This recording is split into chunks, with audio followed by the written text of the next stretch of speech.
Cuando sus padres se separan siendo un niño, Nemo debe decidir entre quedarse con su padre o quedarse con su madre. A partir de esta decisión se definirá su futuro. ¿Terminará conociendo a Elise? ¿Se casará con Jane? ¿O terminará viviendo junto a Anna? Quédense para saberlo. Mr. Nobody, película belga del año 2009 dirigida por Jacob van Dormel, es protagonizada por Jared Leto, quien interpreta a Nemo Nobody, un anciano de 118 años que vive en el año 2092 y que es el último mortal que queda en la Tierra en un mundo repleto ya de personas cuasi inmortales, y nos relata las diferentes vidas que tuvo. Esta película, entre otras cosas, nos hace reflexionar sobre los efectos que tienen nuestras decisiones y la hipótesis de los multiversos. ¿Por qué recordamos el pasado pero no el futuro? Jared Leto en esta cinta no percibe el espacio-tiempo como el resto de los mortales. Él en una misma instancia puede ver el pasado, presente y futuro. Es como si el tiempo no fuera algo lineal para él, por lo que hace que sus vidas se entremezclen una con la otra para tener una sola misma vida. Si vivimos en un universo de dimensiones superpuestas, ¿cómo podemos distinguir entre una realidad de la otra? Si para un viajero interestelar el tiempo ocurre más rápido por la gran velocidad en la que viaja, y para los que estamos en la Tierra el tiempo va más lento, ¿qué medida de tiempo es la que tomamos de referencia?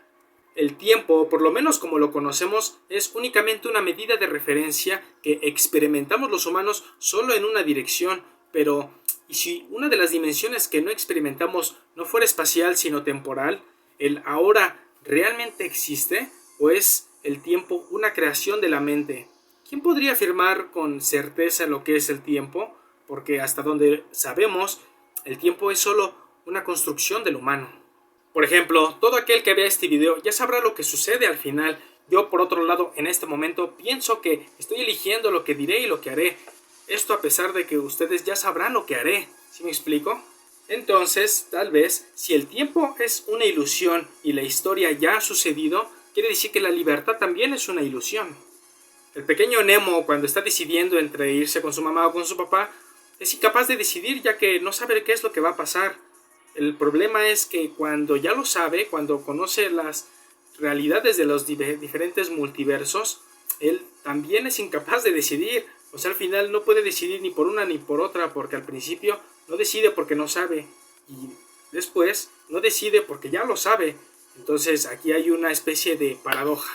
Es verdad que según las decisiones que toma Nemo en las vidas que vive, es una persona diferente. La esencia de su ser es la misma, desde luego, pero su identidad se ve transformada según las decisiones que va tomando, causa y efecto. En toda nuestra vida nos han enseñado que lo que nos hace humanos, lo que nos hace ser lo que somos, son nuestros actos, nuestras decisiones y las consecuencias que devienen de esas elecciones. Pero si la historia y el futuro ya están dados, entonces no importa qué es lo que se elige. En todas las realidades, Jared muere.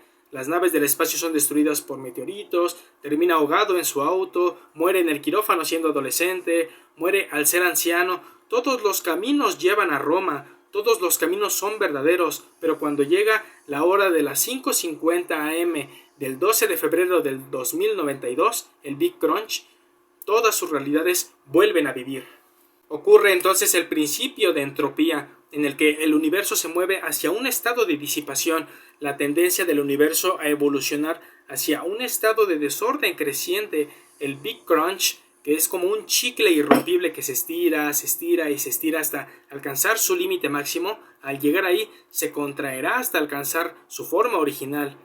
¿Qué ocurrirá cuando las fuerzas gravitatorias contrarresten las fuerzas de expansión? ¿Qué será entonces del tiempo? ¿Se invertirá? ¿Se irá para atrás?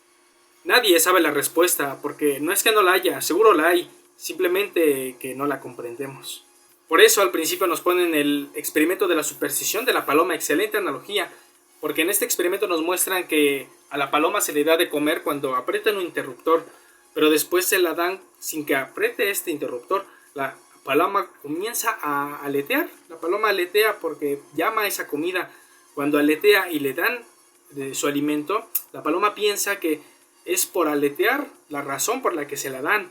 Por lo tanto, ella cada vez que pide comida aletea, creyendo de esta forma que ella al hacer algo va a ser recompensada con otra cosa.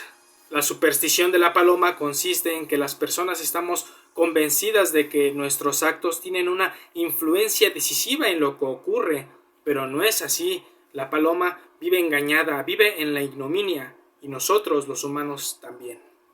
Espero les haya gustado, nos videamos en la próxima, saludos.